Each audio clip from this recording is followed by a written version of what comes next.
Well, greetings from far west Texas. It's a beautiful day today. It's sunny. It's cold outside. Probably in the, well, it feels maybe like it's around 50, but the wind gets windy out here, and the winds are making it kind of kind of a bit chilly. But the sun is always pretty intense out here, so that really warms things up, makes it nice. Um, just to go out and get some sun, get some vitamin D. That's important for health. And well, this is my second video, so it's probably not going to be too much better than my first video. But I felt compelled to do the video because, every once in a while when I'm perusing the internet, you click on your whichever, whether you're using Chrome or Explorer. Right now, I've been using Explorer. I think that's what it is. It's the Microsoft one. That I never downloaded Brave. I used to use Brave browser on my old computer before I bought my new computer this past April is when I got this new computer. And I had my last computer for like 10 years. It started kind of going out on me a couple of years ago, but I was stubborn. I didn't want to buy a new computer. I had all my stuff on it. The screen was kind of flashing, and there's lines in the screen, so you can't really see everything that you need to see. I finally relented and got a new computer. But at any rate, I had Brave on my last computer. I like Brave because blocks ads and everything. But this one kind of already came with Explorer, and I guess I didn't want to deal with downloading any other internet browsers, so I'm just using the Microsoft one. And the page that pops up, has like a little summary of different news items, different things that are going on around the world, and every once in a while, or actually every not every once in a while. That's the thing that's kind of weird about this. I feel like it'll give you like suggestion articles, right, that pertain to different social issues, and it's almost like I feel like I'm being tracked because I'll look things up on Google, just random. I'm very random. Like an idea will pop in my head, just random questions about different things in history, in medieval history, for example, and then a question like, how did cavemen clean their teeth, for example, something like that. Next thing I know, I click on the browser and it's giving me an article about, habits of Neanderthals and burial. And it's like, I feel it's creepy. It's like tracking you. Everything that you're looking up, then it has suggestions for things you might be interested in. Anyways, so this article came up and I wanted to go over this. I wanted to make a video on it because it makes me wonder if some of these things are just people throw a bunch of shit together and just that aren't really, that really don't pertain to people. But, uh, so this article, loneliness in childhood is often revealed by these 12 behaviors in adults. And this one kind of hit home for me because I did experience quite a bit of loneliness during my childhood. And so I kind of wanted to go through these points. And it's one of these slideshow things, which is kind of annoying because you have to click on each slide and there's an ad between, every two or three of them. So you can't just go through them one after another. You have to go through ads. Excuse me. But I wanted to go through these and just, if anyone watches this video and cares to comment, I'm going to kind of give my 2 cents on ones that I feel are or have been pertinent in my life, and people can, comment and let me know if any of these ring true to you in your particular situation. Uh, I was kind of a lonely child, I would say, because uh, my dad was gone most of the time because he was working, so it was just me and my mother.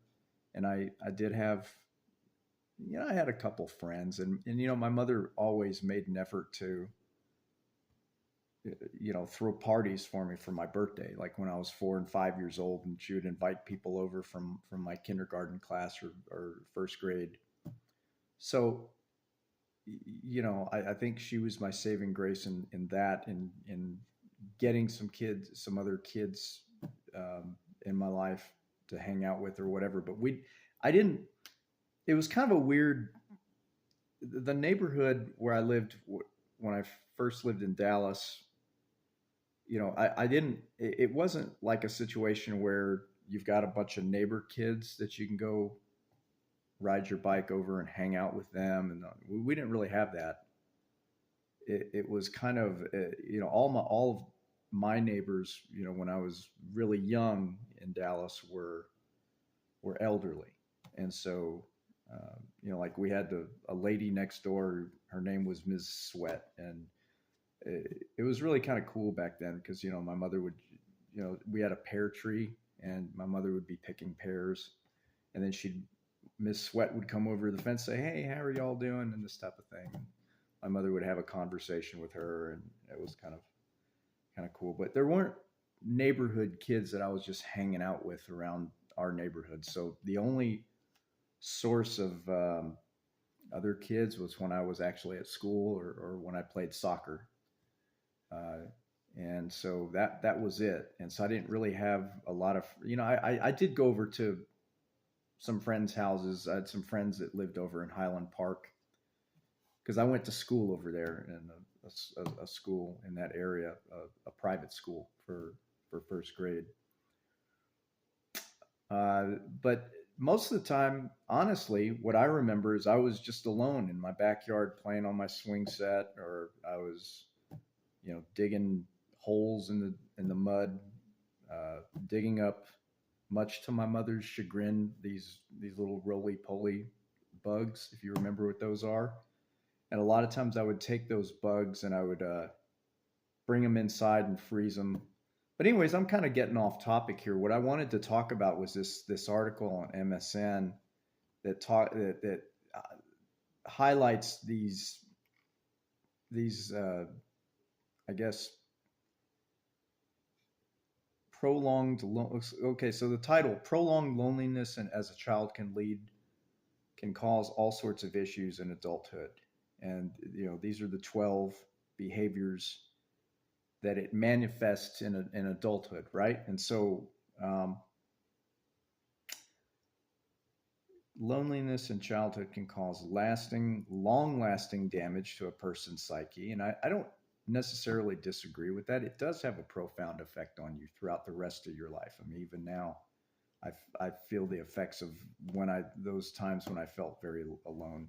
It interferes with emotional and social development and can cause people lifelong insecurity, anxiety, and more. And those who were terribly lonely during their formative years often exhibit the following behaviors in adulthood. So let's kind of dive into this, and I'll kind of give my 2 cents where I feel it is pertinent. And again, after this video is said and done, if anybody watches it and wants to throw in their 2 cents, feel free.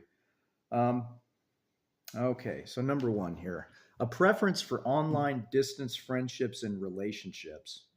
Many people who are isolated by their peers as children choose to have online relationships and friendships because they can maintain the illusion of being the ideal versions of themselves at a safe distance. Their perceived flaws and inadequacies are much easier to cover up from afar rather than in person. Well, let's see. I can say that,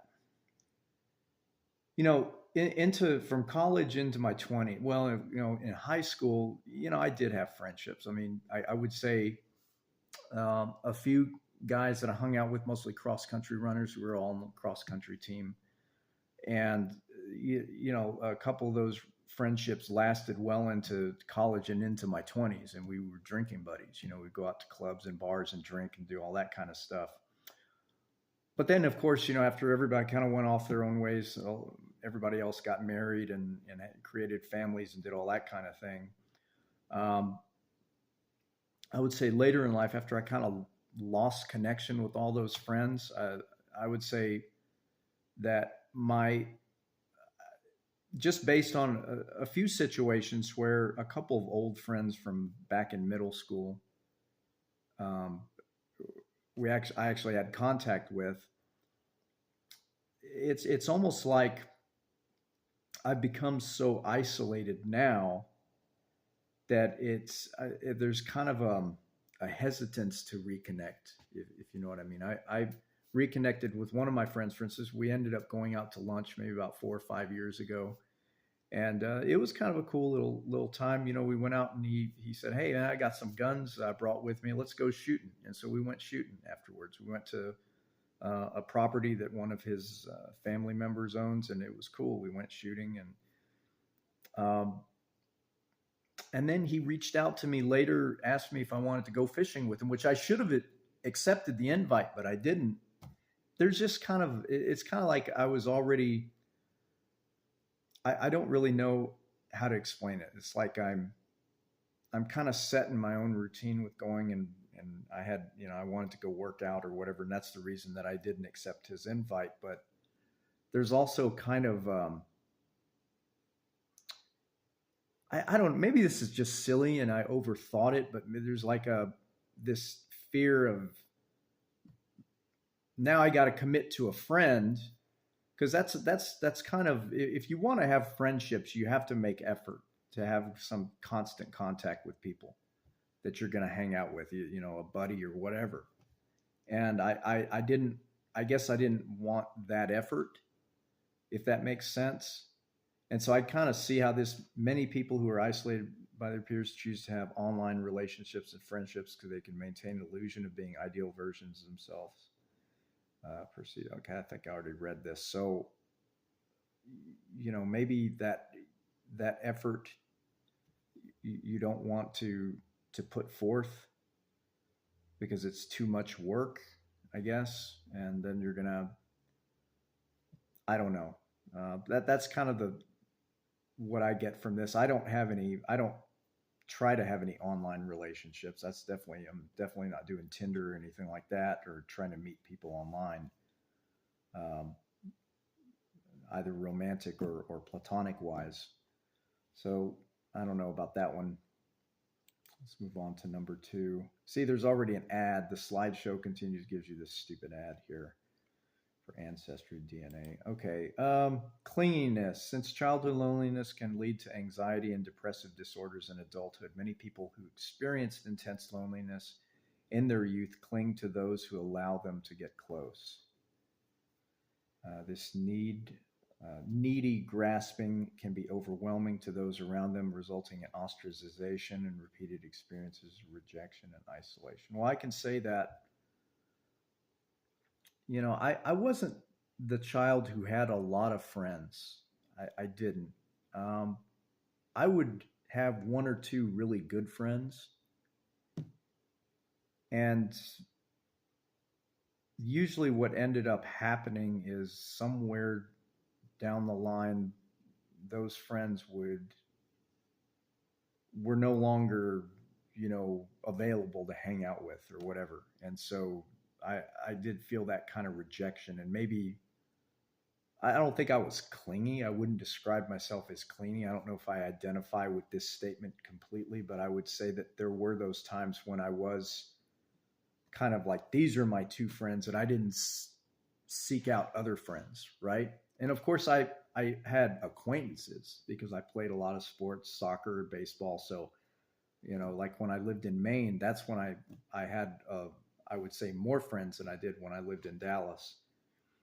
But when I did have 1 or 2 really good friends, those are the ones that I was always hanging out with, right? And then when I felt kind of rejected by that, it was disappointing because I felt like I'm the loyal one, and then now they're hanging out with somebody else. And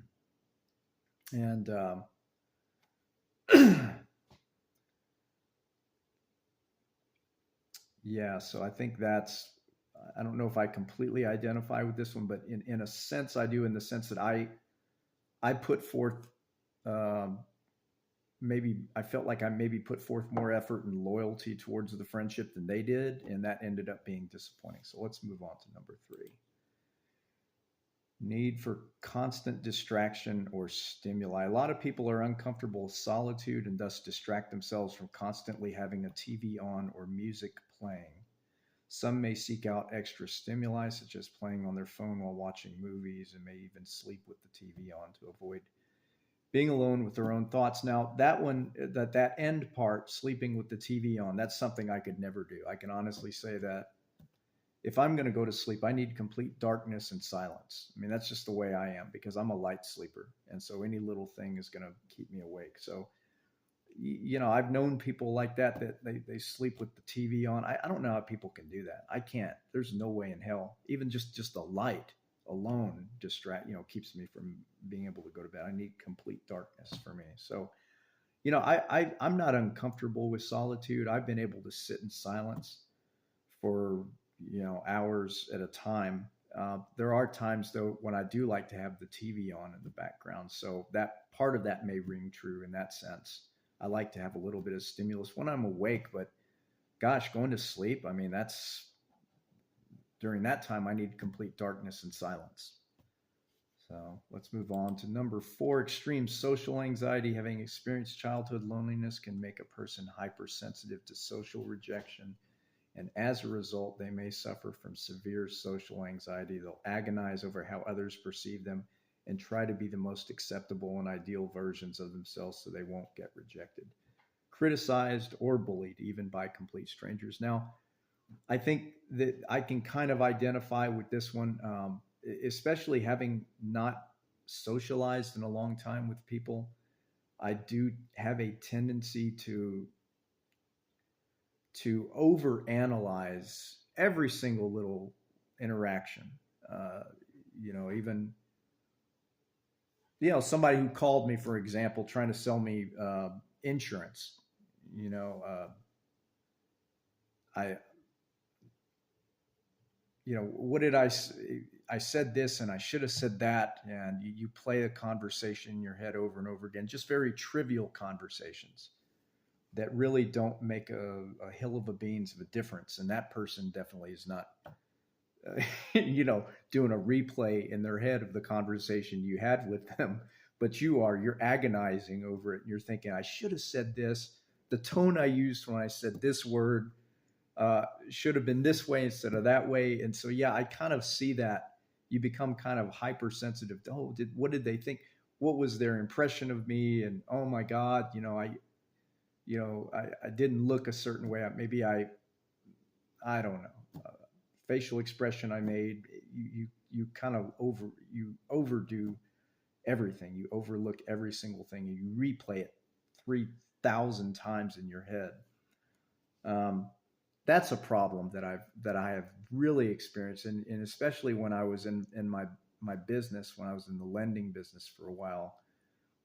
That was something I constantly struggled with. I would have a conversation with a client or a prospect or another lender that I was trying to bring business to, and I was constantly going over everything that I said, even if it was just a 10-minute conversation. I would go back and I was like, oh, and I'd lose sleep over it. I'd lay awake at night agonizing over what I said to this person. I should have said, I didn't cover something that I should have covered, and I forgot to say this, and I meant to say this, and it's just, yeah. So I kind of identify with this one. I do tend to have that. I'm not going to call it extreme. Like, I'm not trembling in my boots if I go out and I want to. If I'm trying to buy something at a store, or have an interaction with someone, I'm not trembling in my boots or anything like that. But yeah, I do have that tendency to overanalyze. Let's see, another ad. Difficulty establishing and defending personal boundaries. When and if adults who experience childhood loneliness do cultivate friendships or romantic relationships, they're often terrified. That's a strong word. Terrified of being rejected again. And as a result, they may tolerate behaviors or actions towards them that make them uncomfortable because they're afraid of losing the only people they have in their lives. Well, I would say that, I tend to be pretty headstrong. And so I do I do draw lines right away if something isn't right. But there have been a few exceptions in my life. When I started my business, and I had a business partner, and there are some things that were said that I didn't like at all, that I think were really wrong, but I overlooked them because I wanted the business to succeed, and I wanted to continue with the business. And in hindsight, those are probably things that I really should have called them out on a little bit more, and not, because that was a kind of boundary that was crossed that I allowed to happen. So I kind of identify with this one. So I see that, because you don't want to lose a an opportunity. Maybe I don't know if that maybe translates to the same thing as a friendship. Business relationship, friendship are different things. But let's move on. Escapism. Kids who don't have many friends find ways to entertain themselves while simultaneously escaping from the pain of isolation and exclusion. As adults, they may still gravitate towards things like fantasy books, films, or computer games in which they can experience existence as characters that are very different from themselves. Now, I'm a Gen Xer. I was born in the mid 70s. I grew up with Atari, Commodore. I didn't actually have a Commodore, but Atari 2600. I remember playing Oregon Trail at school when we went to computer class. Of course, Nintendo was the thing that I always wanted. I envied my friends for having the Nintendo. I ended up having a Sega Master System instead. Um, so I don't really identify with this younger generation that is just Fortnite and all this other crap, fantasy books.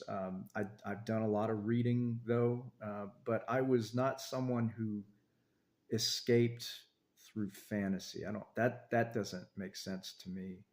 Or rather, I don't identify with that. But I have injected myself into, I watched a lot of movies growing up. In fact, a lot of times, things will remind me of different lines, and you'll see my last video, like I thought of Pulp Fiction, for example, because something came to mind and reminded me of a line in Pulp Fiction. So I have injected myself in situations where I've fantasized about, wow, if I could have his life and be like him. I kind of see how that would, I identify with that. Maybe that's a form of escapism, but I'm not one of these computer game kids who, or wasn't, because, I think I'm well beyond that generation, where I would identify myself as a character and live vicariously through that character. Let's move on. I don't really identify with that one that much. Over attachment to material possessions. Lonely children have a tendency to become collectors, filling space created by an absence of friends with material items. And as adults, they may have different collections, or even become hoarders, experiencing a sense of security and fulfillment from surrounding themselves with stuff that won't abandon them or be taken from them. Well, I'm trying to see how this translates to me, because material items, my dad, due to his absence, wanted to make up for his absence. So he bought me a lot of toys. That's what my dad did. He was gone all the time. So I had a great Christmas. I had every toy I ever wanted, every Transformer that you can think of, GoBots. People remember that. Voltron, that was something that I loved. I had all the Voltrons. I had all the He-Man, Masters of the Universe, G.I. Joes, things like that. And even that was even during my, and also Star Wars. I had a bunch of different figurines. I had like the carrying case that was shaped like Darth Vader's mask, and I would carry that around. And go outside and I would pretend like I'm on Endor. We had like a tree stump that looked like it could be like a miniature version of Endor or something. Anyways, so I would say that maybe in that sense, maybe I was attached to those kinds of material possessions. Um, I wouldn't ever dis- as an adult, because this is talking about behaviors in adulthood. So maybe I'm kind of going off on something that's irrelevant here. But as an adult, no, I don't see myself as a hoarder or somebody that's overly attached to material items. That doesn't ring true for me. But some of that does ring true to me when I went through periods of loneliness as a child, and those attachments to those toys. Okay, let's move on. A hypervigilance about potential rejection, abandonment. They may have difficulty feeling secure in any of their relationships and are hypervigilant to any sign that they may be abandoned by those close to them. Some might even run away from relationships if there's any hint of potential abandonment, essentially ending things on their own terms rather than risk getting hurt. Well, okay, now what this translates to in my specific life experience is that my my luck has always been that the women, and I don't know what kind of weird fate this has been for me in my life, but the women that I was always interested in, and where there was actual a mutual attraction and interest, a mutual interest, were always either long distance or married or both. That's happened to me multiple times, multiple times. I can't tell you how frustrating that's been when I was younger. Well, in my 20s, in college, and in my 20s, and I would say that after a few times of that happening to me, I got in having a relationship just completely implode on me as a result of that, the long distance aspect, and them being married or what have you. Um, I I remember a time, for example, I'll just use this as an example that I'd had a really bad breakup in my 20s with a girl that I considered the love of my life, right? And that was a long distance relationship, and we had different lifestyle, different life objectives and everything else that kind of contributed to the downfall of that. There was one girl that I ended up meeting, or woman. Well, we were in our 20s, I guess, young woman, whatever.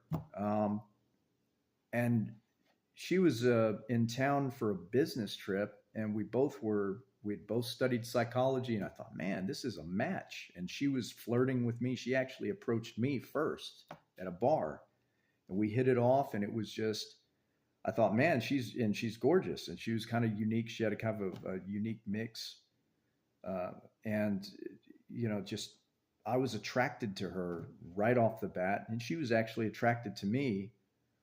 And we exchanged information even so far as to not just phone number, but she wanted my address, and she ended up sending me several letters with her picture and everything else. And uh, we maintained contact with each other, even though she was in Minnesota and I was in Texas. Um, and then she came to visit again for a business trip and wanted to see me, but she was married. Not just a long distance thing, but she was married, but she wasn't happily married, right? And she was upset about with her. She said it's just so much work being married, and we're fighting all the time. And at any rate, then finally, I was, because I dealt with this kind of bullshit before. Being maybe I was a rebound in other past situations, and plus long distance and aspect of it. And I kind of, just kind of lashed out at her and said, look, I've dealt with this. I pretty much told her, I don't want to deal with, being some type of, you're dangling a carrot in front of me. I'm really interested in you, but you're married. And you're dangling a carrot in front of me. And I don't think it's right. I don't remember exactly what I said, but I wrote that to her in an email. suffice to say, I never heard from her again. So what I said to her was pretty damn caustic, but it was kind of coming from a place of bitterness, of having been through that bullshit before. So I kind of see how this, if there's any hint of potential abandonment, runaway, some might even run away from a relationship. Yeah, that was what I did exactly, and I pushed her away purposely, very harshly, verbally. Anyways, move on here. Obsessive perfectionist behaviors. Adults who felt rejected and lonely in childhood may cultivate perfectionist tendencies, resulting in eating disorders, obsessive exercise, or workaholism. I kind of paused right there. The obsessive exercise part, man, that hits home. That hits home for me. Oh, man. Well, I'll go ahead and continue reading the rest of it. This is often the case that they filled their lonely lives with activities or pursuits that required intense dedication and focus in their youth. Yes, this 100%, I would say I identify with. As a child, I was always small for my age, and so that was something that even kids who were younger than me, that were bigger than me, and that made me very self-conscious. And I remember when I wanted to play Little League baseball, right? And I started playing in second or third grade. The coach was very, my dad, because I'd played with kids next door pitching, and they thought, man, this guy has an arm, he can pitch. I had a natural ability to throw a ball, but this coach, he kind of prejudged me, and he looked at me, he thought I was too small. And my dad said, hey, give him a shot, give him a shot. I just see what his arm is like. Give him a shot. Don't prejudge him because he's of his size. So the coach did. And subsequently, after that, I was starting every game, and I was winning games because I was a hell of a pitcher. I was small. I was a small kid, but I had a hell of an arm. And so I proved him otherwise. But, that's kind of getting off onto something else. But yes, because of that kind of rejection and being bullied because of my size, because I was bullied a number of times, later in life, especially when I got to college, I became obsessed with lifting weights. I was spending more time lifting weights than I was in studying. And my parents paid for my college. I didn't have a scholarship. I did have a partial scholarship to a couple of other colleges that I ended up turning down, and I went to SMU instead, which was very expensive even in the 1990s. But I spent more time lifting weights, and I transformed myself. I got ripped. I got under 7% body. I was like at 6.6% body fat at one time. I competed in a couple of what they call intramural, just college contests that the college hosted, bodybuilding contests. And I was just obsessed with, having the six-pack stomach and everything else. And so I would say, and running, because I'd been a cross-country runner. So I would spend hours running as well, even after all the lifting. And I would say that kind of past rejection was, fueled this need to go overboard and exercise to excess, to the point that I ended up pushing a lot of people away. I think potential relationships, potential friendships, even women that wanted to have a relationship with me. Maybe I might have pushed them away because I was more interested in being in the gym. I couldn't skip a day. I could never skip a day. I had to work out every day. And so, yeah, I see that. Fill their lonely lives with activity or pursuits require intense dedication. I was intensely dedicated. I was very dedicated, and working out twice a day sometimes. And not even because I was necessarily training for anything specific, just because those things ended up being my drug, my high. I would get that endorphin rush when I was working out for hours at a time, and back then in the late 90s, early 2000s, there was something called Ma Huang ephedra. I started taking that in the form of something called Ultimate Orange. It's like Tang. If you remember Tang, it's like a powder orange drink mix, and you mix it with water and you sip on it. And man, you got some energy. if you have some coffee beforehand, which I was a coffee addict, so I would drink coffee and then I would have that on top of it. I could work out for 3 or 4 hours without eating anything and have all this energy. But the point being here is that yes, I do identify with this. That does make sense. Obsessive perfectionist behaviors, and perfectionist in the sense that I didn't like how I looked in high school, and I wanted to be ripped and be in shape and to prove that I was stronger than all those people that made fun of me and treated me like shit when I was a kid and judged me for being small. Um, so let's move on. I think I've done enough on that one. Excessive need for external validation and praise. If they didn't receive recognition from their peers and caregivers as children, they might have felt that they weren't good enough and thus need a great deal of recognition and praise in adulthood. They require continual accolades to have any sense of self worth. I don't know about this. I don't really have a feeling on this either way. I don't remember, asking for.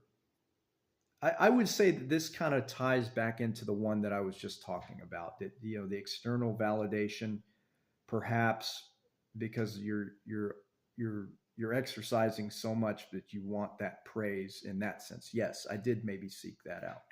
Sure, certainly. When somebody would say, "Wow, you're ripped," that would kind of, you know, that would make me feel good. And that I kind of sought that validation. But continual accolades. I don't know if that's exactly what I was. If that pertains to me exactly. So let's move on. Let's see. Substance abuse. Some people who were terribly lonely as children found different ways to self soothe since they had nobody else to talk to or comfort them. Once those techniques are no longer effective, however, they may seek out other avenues. Many choose to numb their feelings of grief, anxiety, and inadequacy to alcohol or drugs. I did my share of binge drinking in college. I was a social drinker. I never drank during the week. I was always just drinking on Friday and Saturday.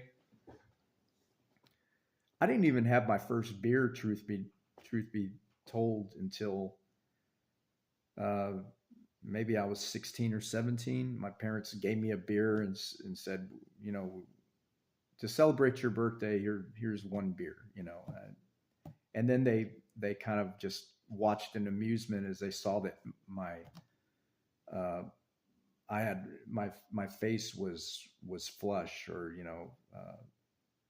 from the alcohol, because I'd never had alcohol before, and I naturally have low tolerance to alcohol, but I hated alcohol, the taste of it and everything else. But it's that thing where you drink and you start feeling good, and then your taste buds are numb, so you keep drinking because you want that good feeling to last. You feel like you could talk to anybody, and that was kind of the. So I would say maybe in the sense that to overcome my shyness, because I was very shy in high school, and well, not really in high school, but more once I got to college is when I was drinking on the weekends. But the way I was I would drink, but then I would work out very hard during the week, and I had to earn my right. I had to earn my right to drink on the weekends, right? At the frat party or whatever. Uh, and so that was kind of a crutch for me. I had to have some alcohol to. I didn't like how it tasted. I had to force the first drink down because I felt like I was going to throw up. Especially hard liquor. Hard liquor is terrible. Oh my god. Oh, I remember a time when I was rushing for a fraternity, trying to get into a fraternity, whatever, and I drank like I don't know how many shots of vodka, just straight vodka, and I just then the next days after that, I almost died. It was terrible. I mean, I didn't wake up till like 3 o'clock the next day. It was terrible. I don't remember, and um, every time I looked at a glass of water, I would imagine that's a big glass of vodka, and it made me just sick at my stomach. So anyways, but I kind of see how maybe numb feelings of being self-conscious, and overcoming shyness or anxiety, maybe in that sense, because maybe I might have had some anxiety, social anxiety. So let's move on. Self-soothing with overeating. Lonely children become lonely as a result of ostracization due to their weight. This creates a vicious cycle inasmuch as overweight, excluded children often self-soothe their loneliness by eating especially unhealthy comfort foods, leading to greater weight gain. This behavior often extends into adulthood, leading to lifelong loneliness for many. Well, but this doesn't really pertain to me. I was never overweight. I mean, I went through a phase in maybe when I was 10th or 11th grade, I was kind of chubby, and that became kind of the impetus for me, um, to go overboard in the gym, and within the first semester, I mean, the most I ever weighed, I think, was maybe 170. And then my first semester in college, my freshman year, from August until like December, by December, which was the end of the first semester, I had lost like 15 pounds because I was just in the gym all the time. And I lost but I was never fat. I was never overweight, but I kind of, so I don't think I never ate to comfort myself. So I don't think this really pertains to me. And that's it. There are just 12 behaviors. Okay, so that was it. So yeah, that's my 2 cents on each one of those. If anyone wants to comment or opine on how they feel about those 12 points, I just think it's funny how these articles will,